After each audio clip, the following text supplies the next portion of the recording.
सिर्फ सपने नहीं दिखाते, सपनों के घर भी बनाते हैं हम।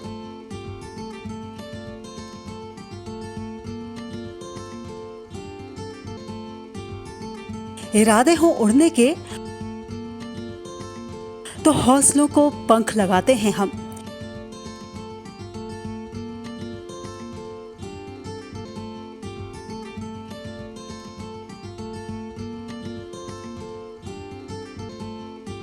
क्योंकि हम हैं लोढ़ा बिल्डर्स, सच की बुनियाद पर मजबूत इमारत।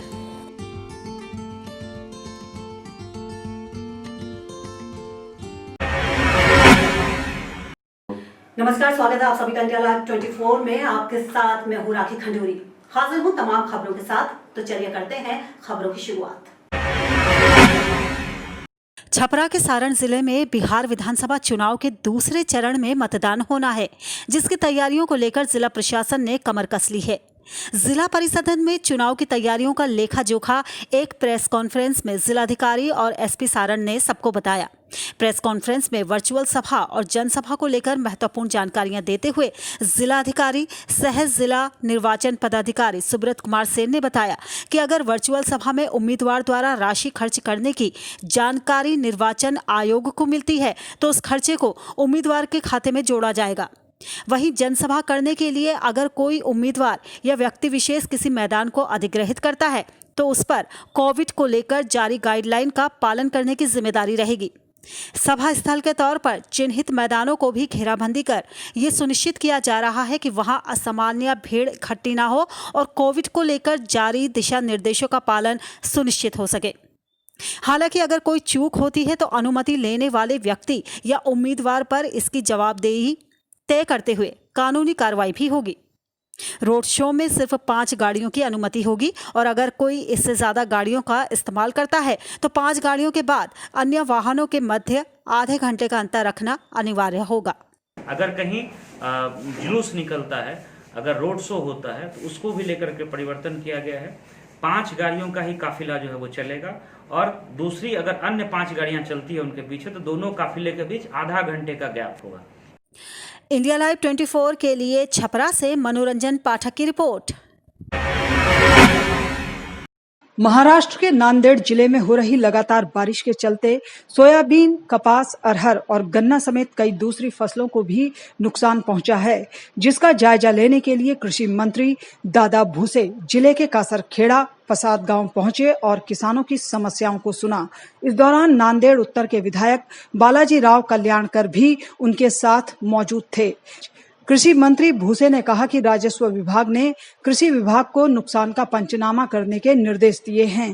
कृषी विभागाच्याही अधिकाऱ्यांना सूचना केली की ज्या ज्या भागातले आपण पंचनामे करतो आहोत तर त्या भागातल्या शेतकरी बांधवांनी जर विमा काढलेला असेल तर विमा कंपनीला कृषी विभागाच्याही माध्यमातून कळवा आणि शेतकरी बांधवांना पण विनंती आवाहन केलेलं आहे की त्यांनी पण ज्या कंपनीचा विमा त्याने काढलेला असेल तर त्या कंपनीला कळवण्या तुम्ही पण कळवा असं त्यांना विनंती केली।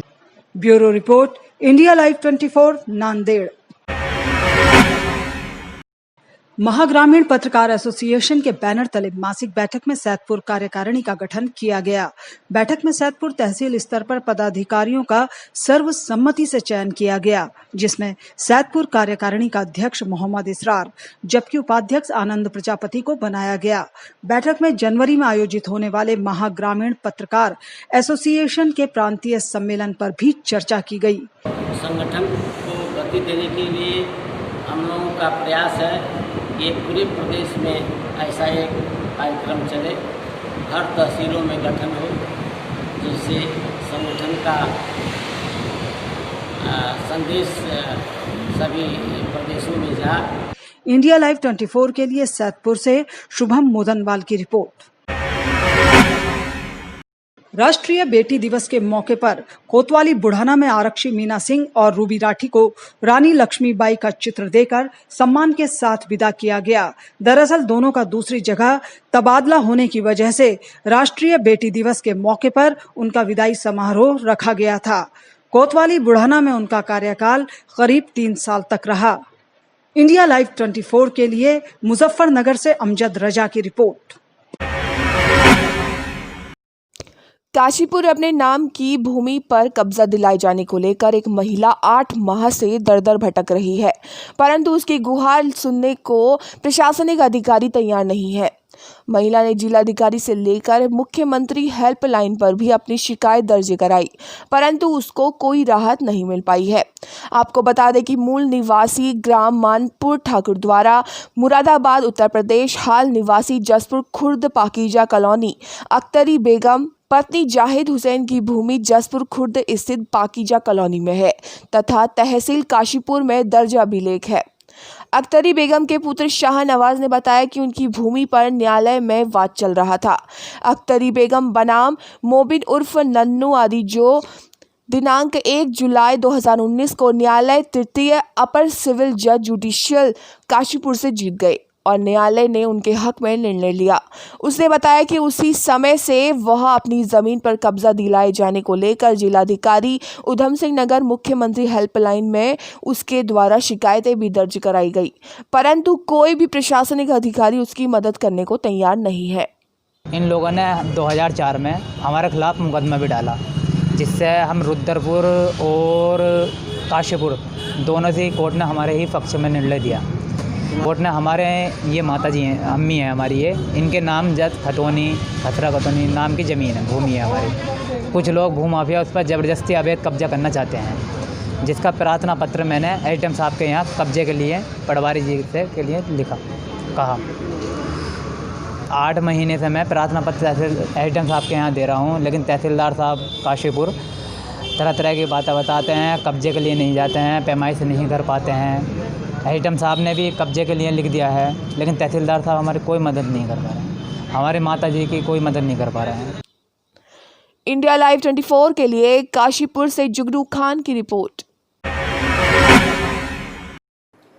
और इसी के साथ यहाँ पर हम रुकेंगे बहुत ही छोटे से ब्रेक के लिए, जल्द हाजिर होंगे। क्या मेहनत करते करते सफलता से महरूम हैं आप? क्या हर रोज जिंदगी के नए नए इम्तिहानों से परेशान हैं आप? करियर की उलझन से, रिश्तों में अनबन तक, मंगल के दोष से, राहु के कोप तक, शनि की ढैया से केतु के कष्ट तक अगर कर रहे हैं आपको परेशान, तो हम ढूंढेंगे आपके लिए समाधान। देखिए हमारा खास कार्यक्रम कहते हैं तारे, रोजाना सुबह 6:30 बजे सिर्फ इंडिया लाइव 24 पर। ब्रेक के बाद आपका स्वागत है। तो चलिए बढ़ते हैं अगली खबर की ओर।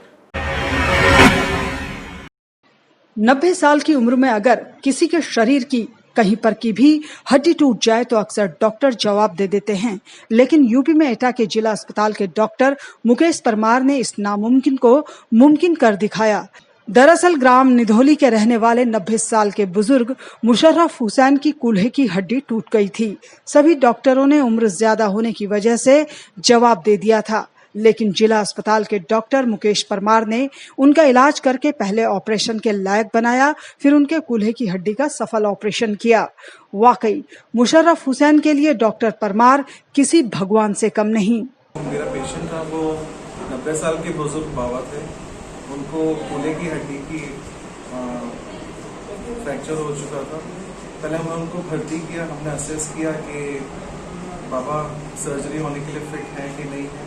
जब वो मेडिकल पॉइंट ऑफ व्यू से और सर्जिकल पॉइंट ऑफ व्यू से जब वो फिट लगने लगे और 2 बोतल खून का इंतज़ाम करके लोगों ने उनमें एक ब्लड ट्रांसफ्यूजन पहले करके पेशेंट को रेडी किया, और उसके बाद जब हमें लगा कि बाबा एकदम सही है और उनमें कोई दिक्कत नहीं है, तो हम लोगों ने कूल्हा प्रत्यारोपण का ऑपरेशन किया।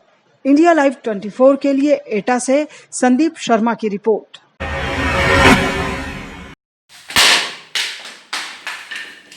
सर मुझे यहीं रहना है। ये बात याद रखना। सर मुझे यहीं रहना है। पागल हो गया हूँ मैं पागल हो गया हूँ। सर मुझे यहीं रहना है। मैं पागल हो गया हूँ। पागल हो गया हूँ मैं। सिद्धार्थनगर जिले में एक वीडियो वायरल हो रहा है जिसमें एक युवक मोबाइल पटकता व छीना झपटी करता हुआ दिख रहा है। मोबाइल पटकने वाला युवक शिक्षक बताया जा रहा है। एक महिला शिक्षक ने जिले के पुलिस अधीक्षक को शिकायती प्रार्थना पत्र देकर अपने ही विद्यालय के प्रधानाध्यापक पर आरोप लगाते हुए कहा है कि विद्यालय में बच्चों की टीसी नहीं मिल रही है। इसी बात को लेकर बात चल रही थी कि अचानक हमारे विद्यालय के प्रधानाध्यापक अपना मोबाइल पटकने लगे। मैंने जब देखा कि माहौल बिगड़ रहा है तो मैंने वीडियो बनाना शुरू कर दिया। पहले तो इन्हें पता नहीं चला, लेकिन जब पता चला तो मेरा भी मोबाइल छीन कर पटक दिया। इस दौरान मुझसे छीना झपटी और मारपीट भी की और अपनी मर्यादा लांघी।